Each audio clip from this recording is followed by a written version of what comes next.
I never thought betrayal would taste this bitter. 7 years of marriage to Jessica, building our life brick by brick, only to watch it crumble in an instant. My business partner Alex was more than a colleague. He was my best friend, the brother I never had. Our digital marketing agency in Chicago was finally taking off, and everything seemed perfect until I noticed those text messages on her phone. The late nights at work, the emotional distance, the secrets. Something was very wrong in paradise. I just never imagined how deep the deception went, or how I would find the strength to respond. Before I dive deeper into this story, let me know where you are watching from in the comments below. If this is your first time on my channel, please hit that subscribe button to join our community of survivors who turned pain into power. Trust me, you will want to see how this unfolds. The foundation of my relationship with Jessica seemed unshakable when we first met. I was 28, building my fledgling digital marketing business out of a tiny office in downtown Chicago. The days were long, the clients were few, but I had this unrelenting vision of creating something meaningful. Then Jessica walked into that industry conference, and my world shifted. She was stunning in every sense of the word. Intelligent, with this infectious laugh that could light up an entire room, and ambitious about her interior design career. Our connection was immediate. We talked until security kicked us out of the venue, exchanged numbers, and within a week I knew she was special. Our courtship was a whirlwind. Between growing my business and falling in love, those months felt like floating on air. Jessica understood my entrepreneurial drive because she shared it. She was building her own client base as an interior designer, working with some prestigious firms in the city. We complemented each other perfectly. I was the analytical planner, she was the creative visionary. We make a perfect team, she used to say. And I believed her. Within a year, I proposed on the shore of Lake Michigan at sunrise. The way her eyes welled with tears when she said yes is forever etched in my memory. 6 months later, we were married in a small ceremony with our closest friends and family. The early years were challenging but fulfilling. My business struggled through the typical growing pains, and there were months when we wondered if we would make rent. Jessica never wavered in her support. She picked up extra design projects when needed, reworked our budget, and always maintained this unwavering belief in me that gave me strength when my own reserves ran low. "Charlie," she would say, holding my face in her hands, "you are going to build something amazing. I know it." By our 3rd anniversary, things started turning around. I landed 2 major clients that provided stability, allowing us to move from our cramped apartment to a charming 3-bedroom house in a nice neighborhood. We talked about children, decided to wait until the business was more established, but started planning for a family. Life was unfolding exactly as we had dreamed. Then Alex entered the picture. I met him at an industry networking event 3 years ago. He was charismatic, with an impressive background in client acquisition, exactly the skill set my growing company needed. We struck up a conversation over drinks, and by the end of the night, we were already discussing potential collaboration. "Your technical expertise combined with my sales network could be powerful," he said. "We could double your client base within a year." His confidence was magnetic. After several meetings and due diligence, we formalized a partnership. Alex bought in with a significant investment, and we expanded into larger offices. His predictions proved accurate, and our business grew rapidly. The infusion of new clients and his strategic vision complemented my technical expertise perfectly. Alex quickly became more than a business partner. He became my closest friend. Our families started spending time together. Jessica and I would have Alex over for dinner regularly. We celebrated holidays together, took a couple's vacation with him and his then girlfriend to the Bahamas. He was the best man at my cousin's wedding when I served as officiant. "You know, Charlie," Jessica said once, "finding Alex was like finding the missing piece for your business. You two balance each other so well." I agreed completely. Having grown up as an only child, Alex filled that brother-shaped hole in my life. We would grab beers after work, play basketball on weekends, and share our dreams for the company's future. I trusted him implicitly, both with my business and in my personal life. The first signs of trouble were so subtle, I nearly missed them. About 8 months ago, Jessica began changing in ways I couldn't quite put my finger on. She started working later, claiming big design projects needed her attention. Our intimate life dwindled, with exhaustion being her constant excuse. When I tried to reconnect through date nights or weekend getaways, she always had a reason why the timing wasn't right. "I just have so much on my plate right now, Charlie," she would say, not quite meeting my eyes. "Maybe next month when this project wraps up." Then came the physical changes. Jessica started wearing new perfume, bought an entirely new wardrobe, and spent more time at the gym. While I initially supported what I thought was simply self-improvement, something felt off about the sudden transformation. She became protective of her phone, changing her passwords, and angling the screen away whenever I came near. I noticed she mentioned Alex frequently, in conversation discussing ideas they had talked about or funny stories from the office. This wasn't entirely unusual since we all worked closely together, but the frequency and animation with which she spoke about him began to nag at me. 6 months ago, I had a week-long business trip to San Francisco for a major industry conference. "You should come with me," I suggested. "We could extend the trip, drive down the coast afterward." "You've always wanted to see Big Sur." "I can't, Charlie. The Williamsons just hired me for their full home redesign." "The timing is impossible," she replied. I was disappointed but understood. Her career was important too. While in San Francisco, I called home each evening. During one call, I distinctly heard male laughter in the background. "Is someone there with you?" I asked. "Just the TV," she answered quickly. Too quickly. Something about her tone made my stomach tighten. I decided to cut my trip short and surprise her arriving home a day early. When I pulled into our driveway at 7 p.m., the house was dark and empty. Jessica's car was gone. I called her cell phone, but it went straight to voicemail. I then called a few of her friends, who all claimed not to know her whereabouts. At midnight, I heard her key in the door. She jumped when she saw me sitting in the living room. "Charlie, what are you doing home?" Her makeup was slightly smudged hair, disheveled. "Wanted to surprise you," I said, watching her carefully. "Where were you so late?" "Emergency client meeting. Their contractor made a huge mistake that needed immediate attention," she said, not quite meeting my eyes. "I'm exhausted. Let's talk tomorrow." She hurried upstairs before I could ask more questions. As I sat alone in the dark living room, the first real suspicion took root in my heart. Something wasn't right, and for the first time I allowed myself to consider the worst possibility. The following weeks became an exercise in detective work I never wanted to perform. Each discovery felt like another knife twisting in my chest. I started by checking our phone records, finding dozens of calls between Jessica and Alex at odd hours, many late at night when I was asleep or during my business trips. One night, while Jessica was showering, I noticed her laptop open on the kitchen counter. Her email was logged in. My moral compass fought against invading her privacy, but my growing fear won out. I found several dinner reservations at upscale restaurants. I had never been to hotel confirmations for downtown Chicago. On nights, she claimed to be at design conferences, and numerous messages with Alex that were just a little too friendly, with inside jokes and references I wasn't part of. Still, I needed more concrete evidence before confronting her. Perhaps there were innocent explanations. Perhaps I was becoming paranoid. I reached out to our mutual friend, Samantha, for coffee. "How are things with you and Jessica?" I asked casually. Samantha shifted uncomfortably in her seat, avoiding eye contact. "Good, I guess. We haven't actually connected much lately. She's been busy. With work. I assume so." She hesitated.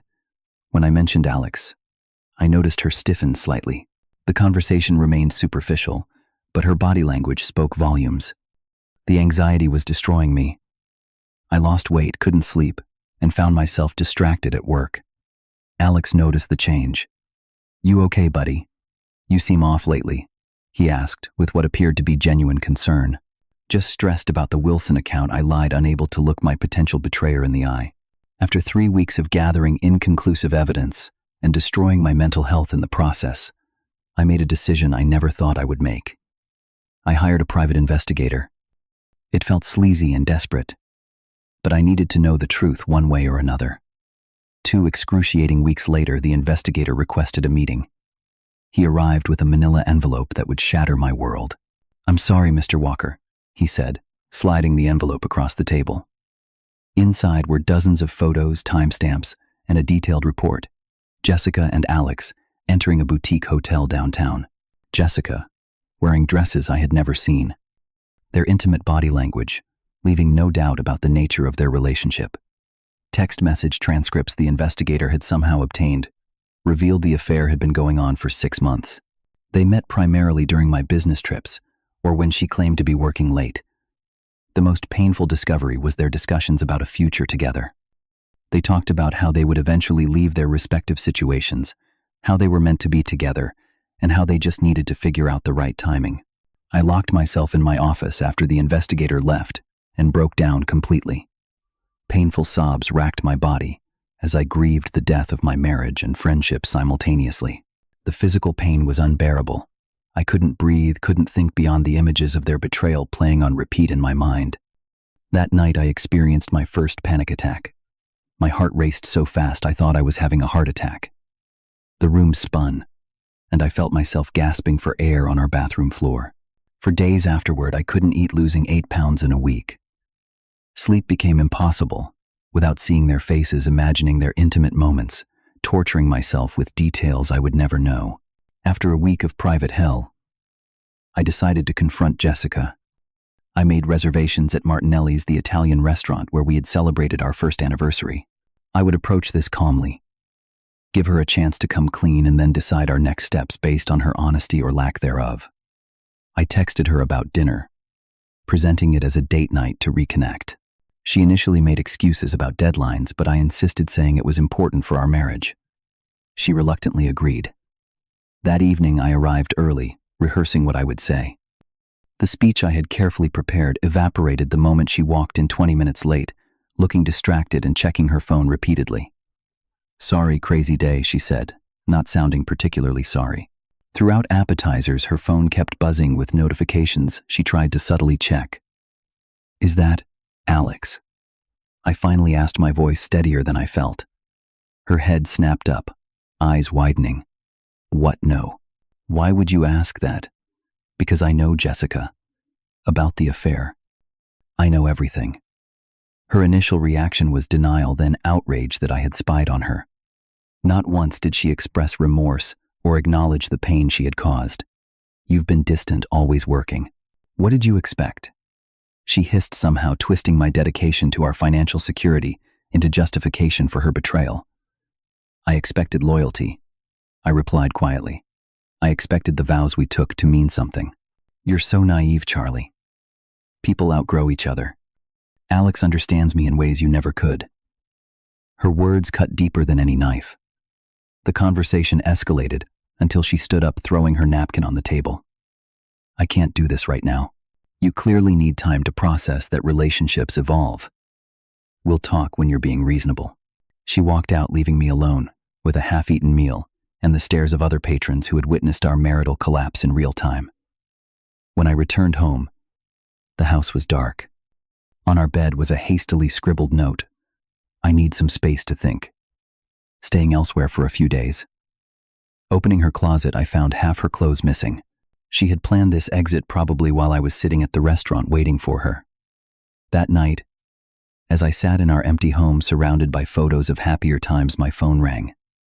It was Linda, Alex's wife. We had met several times at company functions, though we weren't close. "Charlie, I think we need to talk." Her voice trembled. "About Alex and possibly Jessica." We agreed to meet for coffee the following morning. Linda had her own suspicions, noticing similar changes in Alex's behavior. When I showed her some of the evidence I had gathered, she broke down crying, confirming her worst fears. Then she shared something that changed everything. "There's something else you should know," Linda said, lowering her voice. "Alex was diagnosed with HIV 3 weeks ago." My blood ran cold. What he told me, it was from a blood transfusion years ago that was recently discovered in routine testing. But now I'm wondering. She pulled out medical records she had found in Alex's home office. The diagnosis was clear, as was the doctor's notes about potential exposure routes, which did not include any blood transfusion. "Has he told Jessica?" I asked, my anger toward my wife temporarily replaced with concern. "I don't think so. He hasn't even told our friends. He swore me to secrecy, said he was embarrassed. Despite everything, I couldn't let Jessica remain ignorant of this health risk. Whatever she had done, she deserved to know this critical information. The revelation about Alex's HIV status forced me to pause and reevaluate my approach. My immediate instinct was to confront them both with this information, but reason prevailed. I needed to be strategic, not emotional. My first step was consulting with Thomas Baldwin, a well-respected divorce attorney recommended by a college friend. I brought all the evidence I had gathered, including the private investigator's report. "This is pretty straightforward infidelity," Thomas said, after reviewing everything. "The business complication is concerning, though. You'll want to protect your company assets." "What do you mean?" I asked. "Your business partner is sleeping with your wife. There could be financial improprieties you're unaware of. I recommend a forensic accountant. Review your company books immediately." This hadn't occurred to me. I had been so focused on the personal betrayal that I hadn't considered the business implications. The accountant discovered disturbing patterns. Alex had been siphoning small amounts from our marketing budget into a separate account for months, totaling nearly $80,000. There were also questionable client billings that didn't match our service agreements. "He's been stealing from the company," I told Thomas during our follow-up meeting. "This strengthens your position considerably," he replied. "Not only regarding the divorce, but also for removing him from the business." Meanwhile, I consulted with a medical attorney about my ethical obligations regarding Alex's HIV status. I learned that while doctors have mandatory reporting requirements, private citizens generally don't, though laws varied by state. However, knowingly exposing someone to HIV without disclosure could have legal consequences for Alex. If he's aware of his status and not informing his sexual partners, that's potentially a criminal matter in some jurisdictions, the attorney explained. I decided to take some time off work, claiming a family emergency. I couldn't bear seeing Alex daily pretending I didn't know he was sleeping with my wife and stealing from our company. I needed space to process my emotions and plan my next steps. During this time, I reconnected with old friends. I had neglected spent time with my parents and even started seeing a therapist to help manage the overwhelming feelings of betrayal and loss. 7 days into my emergency leave, Jessica finally reached out. "We need to talk," her text read. "I'll come by the house tonight at 7. When she arrived, she seemed different, almost businesslike in her demeanor. I've had time to think. She began sitting stiffly on what used to be our couch. "I think we both know this marriage isn't working anymore. I want a divorce." I remained silent, letting her continue. "I think we can make this easy. I want half of everything, including your share of the business." My eyebrows shot up. "Half of the business? You've never been involved in the company. I supported you while you built it. Without me, you wouldn't have succeeded. Plus, I have certain information about company practices that the IRS might find interesting." She was blackmailing me, using information Alex had likely shared with her to threaten me into surrendering half of what I had built through years of hard work. "Alex and I are planning to start our own agency," she continued, apparently mistaking my silence for weakness. "Your clients already prefer working with him anyway. This way everyone gets what they want." "And what exactly do I get in this scenario?" I asked quietly. "Freedom from a marriage that wasn't working. Let's be honest, Charlie. We've been growing apart. For years." Alex just helped me see it clearly. "I see," I said, maintaining my composure with superhuman effort. "I need some time to consider everything." She seemed surprised by my calm demeanor, clearly expecting either angry protestations or pathetic begging. Getting neither. She appeared almost disappointed. "Fine. Think about it. But don't take too long. Alex and I are ready to move forward." After she left, I called Thomas and my business partners, excluding Alex, to accelerate our plans. The pieces were falling into place for what would happen next. The following day, I had my IT team change all the company passwords and security protocols, effectively locking Alex out of our systems. I then scheduled a settlement discussion with Jessica and Alex at our office conference room, suggesting we could work things out amicably.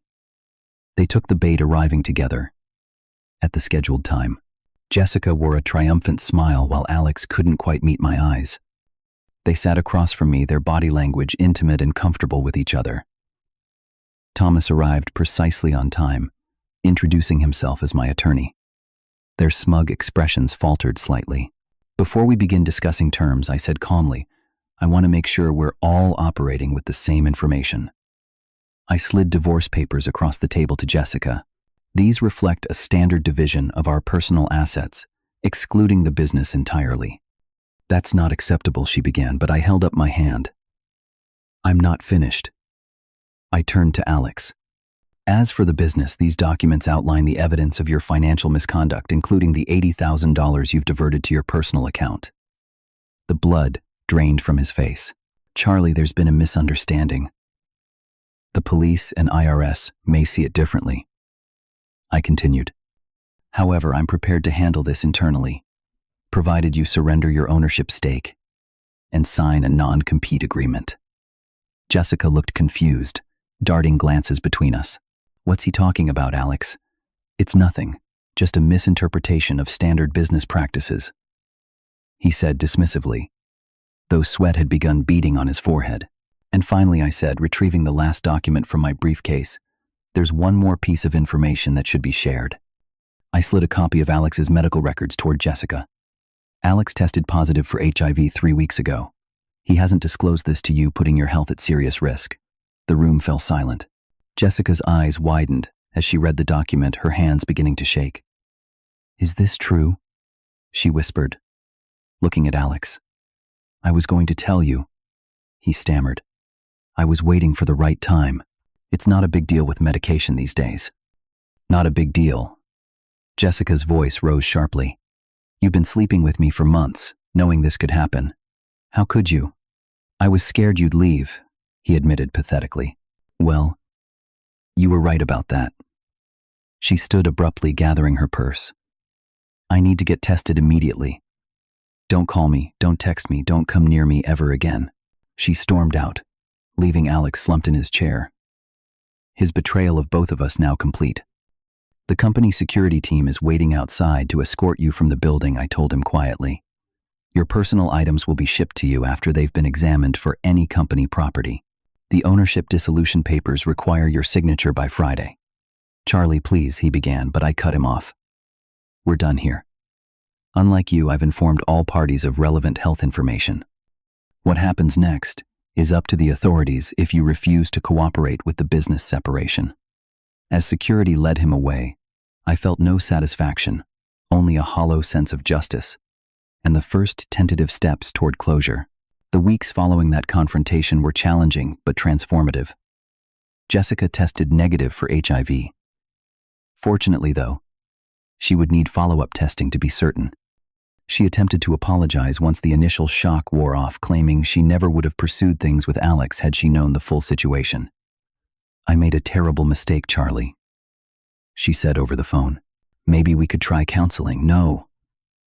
I replied simply, what's broken can't be fixed. I wish you well, but this chapter of our lives is over. The divorce proceeded smoothly, with Jessica receiving far less than her initial demands. She seemed subdued during our final court appearance. The confident woman who had declared her love for my business partner, replaced by someone who understood the consequences of her choices. Alex signed over his company shares rather than face criminal charges for financial misconduct. Our remaining business partners rallied around me, and surprisingly, the company thrived after his departure. Clients stayed, staff morale improved, and we expanded into new markets. I learned months later that Jessica and Alex had broken up shortly after the confrontation. His betrayal regarding his health status had shattered whatever illusion of love she believed they shared. I felt no satisfaction in their suffering, only a distant acknowledgement that actions have consequences. The most difficult part of recovery was learning to trust again. My therapist, Dr. Marshall, helped me work through the anger and betrayal without becoming permanently bitter. The mistake many people make, she told me, is thinking that trust is binary, that you either trust completely or not at all. Real trust is earned incrementally and constantly reassessed. I took her words to heart, gradually rebuilding connections with friends and family. I reclaimed hobbies I had abandoned during my marriage, joining a local hiking group and taking up photography. The natural landscapes I captured through my lens became metaphors for my healing, focusing on beauty rather than dwelling on pain. Perhaps the most meaningful part of my recovery was volunteering at a local business mentorship program, helping young entrepreneurs avoid the mistakes I had made. Sharing my experience, both professional and personal, gave purpose to my suffering. Trust your instincts, I would tell them. They're usually right, even when you're trying to ignore them. A year after the divorce was finalized, I found myself in a much different place than I could have imagined during those dark days. The business was thriving under a restructured partnership agreement with solid ethical guidelines. I had moved to a new home free from memories of betrayal. More importantly, I had developed a new perspective on relationships. When I met Catherine at a photography exhibition, I approached our connection with caution, but not fear. She was straightforward and honest, a veterinarian with no interest in games or deception. I believe in saying what I mean, and meaning what I say, she told me on our second date. Life's too short for anything else. We took things slowly, building a foundation of honesty and clear communication. For the first time since my marriage collapsed, I found myself looking forward rather than backward. The greatest lesson from this painful chapter wasn't about the betrayal itself, but about my response to it. I discovered a resilience I never knew I possessed, and learned that my worth wasn't determined by others' actions or perceptions. Life rarely unfolds as we expect, but sometimes losing what you thought you wanted leads to finding what you truly need. The truth, while painful, is always preferable to comfortable lies, and sometimes the most profound growth emerges from our deepest wounds. Have you ever experienced betrayal that ultimately led to positive change in your life? Share your story in the comments below. If this resonated with you, please hit the like button and subscribe for more real-life experiences. Your support means everything as we build this community of resilience and growth together. Remember, whatever you are going through, you are not alone, and there is always a path forward. Thank you for listening, and take care of yourself out there.